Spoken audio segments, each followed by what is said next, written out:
नमस्कार मित्रांनो, मी प्राजक्ता योगा प्राजक्ता चॅनल मध्ये तुमच्या सर्वांचं पुन्हा एकदा सहर्ष स्वागत करीत आहे।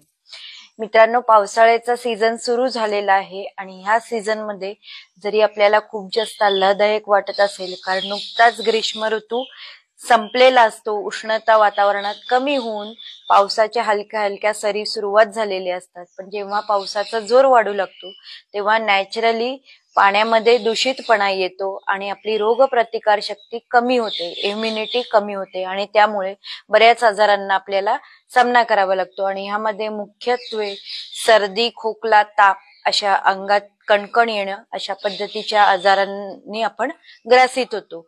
ह्यासाठी उपाय म्हणून खूप सिंपल असे प्राणायाम घेऊन आलेले आहे। सगळ्यात आधी आपण कपालभाती ही शुद्धी क्रिया करणार आहोत।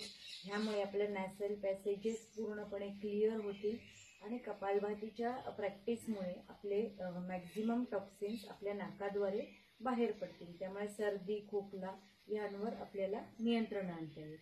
त्याचबरोबर आपली इम्युनिटी सुद्धा वाढेल आणि पावसाळ्यामध्ये काही जणांना बाहेर त्यांचे रेग्युलर एक्सरसाइज वगैरे करणं जमत नाही, तर कपालभातीच्या प्रॅक्टिसने त्यांचं वजन सुद्धा नियंत्रणात येईल। एखाद्या खुर्चीवर किंवा जमिनीवर बसायचे, दोन्ही हात असे बटक जवळ ठेवायचे, खांदे मागे घ्यायचे, सावकाश डोळे बंद करायचे आणि श्वास घेण्यावर लक्ष केंद्रित न करता फक्त श्वास सोडत पोटाचा धक्का व डिरेक्शनला लावत अभ्यास करायचा।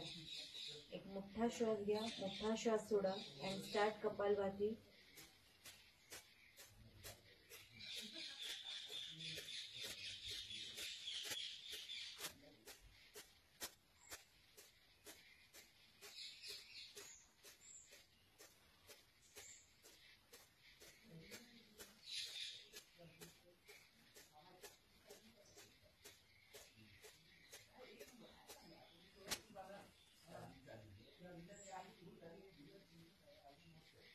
चाळीस चे किंवा 50 चे 5 किंवा 6 आवर्तन करायचे। प्रत्येक आवर्तनानंतर ब्रेक घ्यायचा आहे 5 ते 10 सेकंदाचा।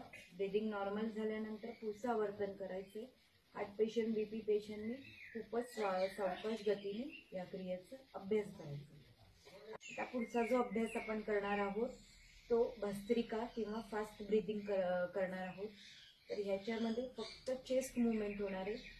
नाकाने जोरात श्वास घ्यायचा आहे आणि नाकाने जोरात श्वास बाहेर सोडायचा आहे। कसं करायचंय? दोन्ही हात असे मांडीवर ठेवायचे,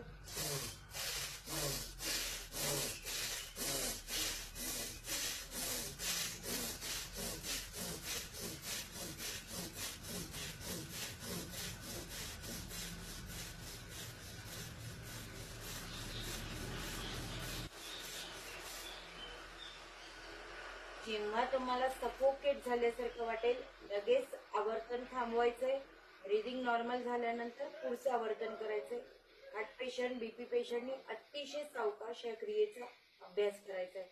परत याने आपले नॅसल पॅसेजेस पूर्ण क्लिअर होतील आणि सर्दी खोकल्यावर आपल्याला नियंत्रण आणता येईल। त्याचबरोबर इम्युनिटी वाढेल, फुफ्फुसांची कार्यक्षमता वाढेल आणि हार्टची सुद्धा कार्यक्षमता इम्प्रूव्ह होईल। आता पुढचा अभ्यास आपण जो करणार आहोत ते सूर्यनाडी आणि सूर्यभेदन या प्राणायामांचा अभ्यास करणार आहोत। ह्यामुळे आपल्या शरीरामध्ये थोडीशी उष्णता निर्माण होऊन रोगप्रतिकार शक्ती वाढेल आणि जे काही टॉक्सिन्स आहेत ते सुद्धा बाहेर जाईल। कसं करायचंय? लेफ्ट हँडची ध्यान मुद्रा करायची आणि राईट हँडची प्रणमुद्रा। अंगठा ओपन, पहिली 2 बोटं अंगठ्याच्या खाली टच करायची, रिंग फिंगर आणि करंगळी एकमेकांना चिकटवायची। थ्रू आउट द आवर्तन लेफ्ट नॉस्ट्रिल बंद करायचे, फक्त राईटने श्वास घ्यायचा आणि राईटने श्वास बाहेर सोडायचा आहे, कारण राईट नॉस्ट्रिल ही सूर्याला प्रेरित करते। श्वास घ्या, 1 2 3 4, श्वास सोडा, 1 2 3 4 5 6 7 8, श्वास घ्या, 1 2 3 4, श्वास सोडा, 1 2 3 4 5 6 7 8। आता मी फक्त 2 आवर्तनं दाखवलेली, कमीत कमी 4 ते 5 मिनिटं किंवा कमीत कमी 3 मिनिटं तरी ह्या सूर्यनाडीचा अभ्यास करायचा आहे। आता पुढचा अभ्यास जो आपण करणार आहोत ते सूर्यभेदन। अगेन लेफ्ट हँडची ध्यान मुद्रा, राईट हँडची प्रणव मुद्रा आता ह्या अभ्यासामध्ये राईटने श्वास घ्यायचा आहे आणि लेफ्टनी प्रत्येक वेळी श्वास बाहेर सोडायचा आहे. श्वास घ्या. 1 2 3 4. राईट बंद करून लेफ्टनी श्वास सोडा. 1 2 3 4 5 6 7 8. लेफ्ट बंद करा. राईटनी श्वास घ्या. 1 2 3 4. Right close. Excel from left. 1 2 3 4 5 6 7 8. आता मी फक्त 2 आवर्तनं दाखवलेली आहेत आणि फास्ट दाखवलेली आहेत. अतिशय सावकाश गतीने ह्या प्राणायामाचा अभ्यास करा. आता आजच्या आपल्या अभ्यासामधला सगळ्यात शेवटचा आणि सगळ्यात इफेक्टिव्ह जो प्राणायामाचा अभ्यास आहे तो म्हणजे थ्रोट उज्जयी. यामुळे तुम्हाला सर्दी खोकल्यावर नियंत्रण तर मिळेलच, पण झोप सुद्धा शांत लागेल, इम्युनिटी वाढेल आणि तुमच्या फुफ्फुसांची, तुमच्या पूर्ण रेस्पिरेटरी ट्रॅकची ताकद वाढेल. त्यासाठी ह्या प्राणायामाचा खूप जास्त उपयोग होतो. तर कसं करायचं आहे, पाठीचा कणा ताठ ठेवायचा आहे आणि पहिली 2 बोटं आपल्या जो गळ्याचा खड्डा आहे कंठाच्या खाली तिथे हलकीशी प्रेस करायची. नाकाने श्वास घर्षण करत श्वास आत घ्यायचा आहे आणि नाकाने श्वास सावकाश बाहेर सोडायचा आहे.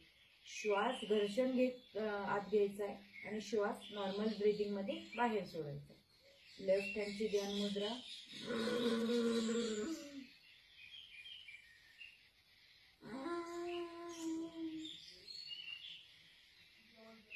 आता मी फक्त 2 आवर्तनं दाखवलेली आहेत आणि अतिशय सावकाश गतीने या क्रियेचा अभ्यास करायचा आहे. 3 आवर्तनं झाल्यानंतर आपली सलाइवा अशी गिळायची आहे. त्यामुळे घशाला जो कोरडेपणा आलेला आहे तो निघून जाईल. कमीत कमी 3 ते 5 आवर्तनं करायची, म्हणजे 15 वेळा सकाळी, 15 वेळा संध्याकाळी असा याचा अभ्यास करायचा आहे. याच्या अभ्यासाने तुमची इम्युनिटी सुद्धा भरपूर प्रमाणात वाढणार आहे. तर मित्रांनो, इथेच आपला आजचा पावसाळ्याच्या ऋतूमध्ये आपली इम्युनिटी कशी वाढवायची याबद्दलचे जे प्राणायामांचा अभ्यास होता त्याची प्रॅक्टिस इथेच संपलेली आहे. आता तुम्हाला काय करायचंय, चॅनलला लाईक, शेअर आणि सबस्क्राईब करायचंय.